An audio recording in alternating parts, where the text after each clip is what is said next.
जय Jagannath reality of Odisha आउ एक नुआ भिडियो को आपण माने बहुत बहुत स्वागत आशा करुच्ची मो परी आपण माने मत बहुत भल होथिबे। मु आज आसी पहुंच जाइछि ढेंकानाल स्टेडियम ठारे।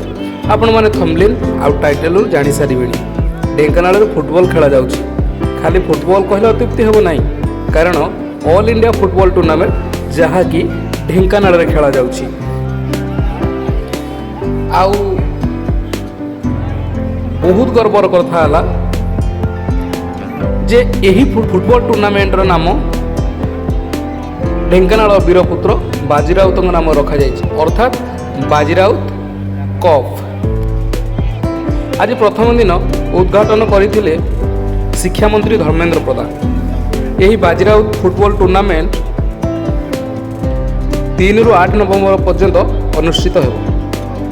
देखिपे दलर नाम तो Odisha FC Odisha, Kenkre FC Mumbai, Sreenidi Deccan FC Hyderabad, Delhi FC Delhi, Churchill Brothers FC Goa, Gokulam Kerala FC Kerala, Rajasthan United Rajasthan, Mohammedan FC Kolkata.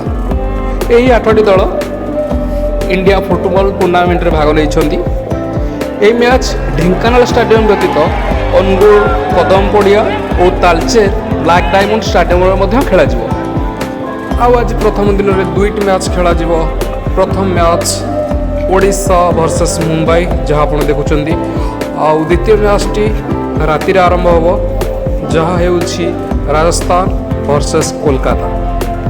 यही बाजीराउत टूर्नामेंट आमर वीरपुत्र बाजीराउत नाम जेहेतु रखा जाइतिला, हुए तो से प्रथम मैचटी आमर ढेंकानाल रे खेला जाइछि।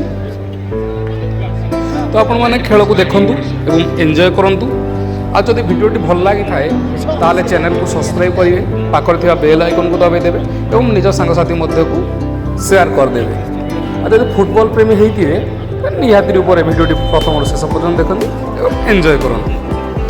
जदि फुटबॉल टूर्नामेंट प्रथम शेष पर्यंत बा टेक्निक खबर जानापी चाहते ताले आर्गस न्यूज को विजिट करंतु।